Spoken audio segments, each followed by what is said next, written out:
Hello, nice to have your company for Racing360. Tonight we preview the world's richest race, the $10 million Dubai World Cup, plus the undercard of racing at Meydan Racecourse in Dubai. So much to look forward to, Jason Tan. And Hong Kong with a big role to play in the meeting this year, not in the Cup but in the undercard. Certainly, Joe. 5 Group 1s that will be simulcasting, as well as a Group 2 with Hong Kong interest in the 2 sprint races, the 1,000-metre Al Quoz down the straight on the turf, and also the 1,200-metre Golden Shaheen, which will feature Frederick Engels. Hong Kong has had success a couple of times in the past in previous World Cups, Vengeance of Rain and also Joy and Fun back in 2010. We're not going to quite have the disappointments, I don't think, of last year because we don't have the expectation and the numbers, but there's still a few stories to come out of what's happened so far this year that we'll touch on throughout the program. Joining us on the program, Paul Lally, the Hong Kong Jockey Club's form analyst. Nice to have you along. Thank you, Joe. Yes, some great racing, international racing at its finest, actually, because you've got all these horses from right around the world. You know, there's even a horse from Qatar there, so which I didn't realise ever had such a good racing body. But no, really looking forward to it. Should be good. Plenty of top-class racing action to be broadcast live in Hong Kong tomorrow night. 6 simulcast races from Meydan Racecourse, starting with the Group 2 UAE Derby. That will be run at 25 minutes past 10. Following that, the Group 1 Al Quoz Sprint, the Dubai Golden Shaheen, another of the sprint features, the Dubai Duty Free, the Dubai Shima Classic, and it all comes to a big crescendo at the end there with the Dubai World Cup run at just after 2 a.m. in the morning. A long night, but we'll be glued.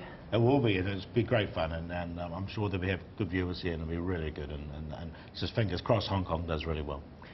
We kick off the simulcast with the Group 2 UAE Derby, and this is the field that will contest the race, run over 1,900 metres on the Tapeta.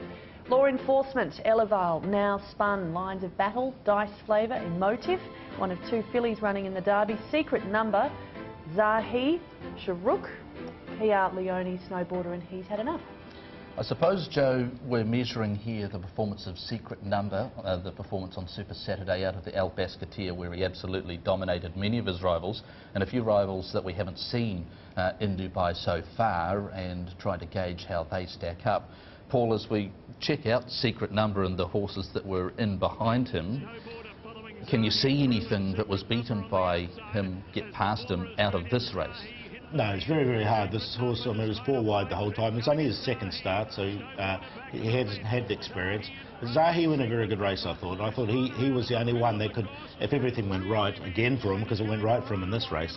Mike de Kock, as we know, always leaves a little bit in the tank, and I think he's one that you know, he's the only other one in the race that would be interested in. That's probably the best thing to say. Ran an extraordinary 27 metres or something like that, more than Zahi in winning the race, which you don't see very often on that surface, covering so much ground, yet still being able to comprehensively put opposition away. That's right. I mean, he was 4 wide the whole race, really, without cover, and you don't see horses like that sort of come out and win as dominant as he did. And as you know, it was local opposition, so he's up against the internationals this time, so we'll be interesting to see how he goes up against them.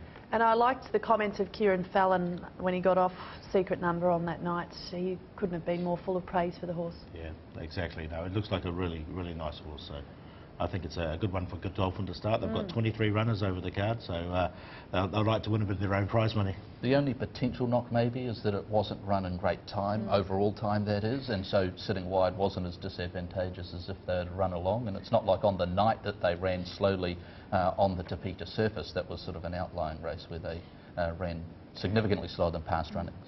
Okay, Secret Number, the dominant favourite, and justifiably so on the strength of that last start victory, unbeaten in 2 runs now. Secret Number going for the hat-trick in the Derby. But could it be a Derby heroine? 2 fillies lining up, including the UAE Oaks winner, Sharuk. Yeah, she was pretty impressive when she won this as well.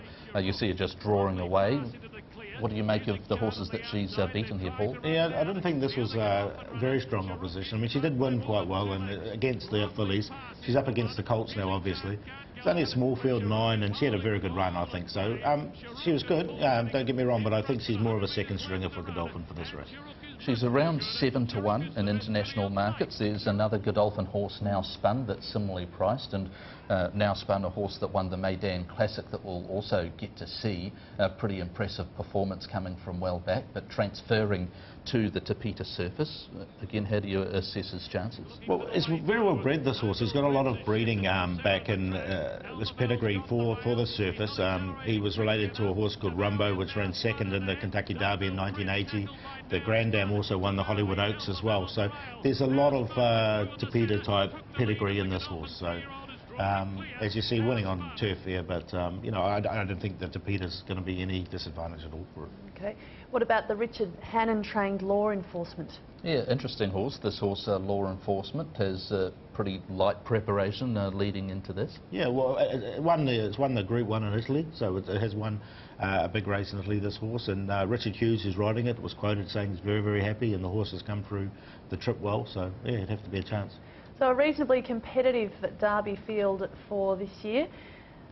I'd be very surprised if either of you are going to tip against the favourite here, Secret Number. You'd be weird too, wouldn't you? Oh, this is a setup I have. As I said, I've gone for Lines of Battle. Aidan O'Brien trains this one, and this horse finished 6th in the Coventry at Royal Ascot, and that's proven to be a very strong race. Dawn Approach won it. He's been outstanding since winning a couple more Group 1s. The second horse in the race has won a Group 1 in France, the Jean-Luc Lagardère. Fresh up, wasn't a bad run in the United States in the Breeders' Cup race for the 2-year-olds. I think he can come here and do what Aidan O'Brien's horse did last year and win it, because I just don't know as good a win as Secret Numbers was, sitting off the track and all of that. He's priced up at 2-1 Secret Number. I prefer to take the 6-1 Lines of Battle. But And so would our viewers, I'm sure. we'll see.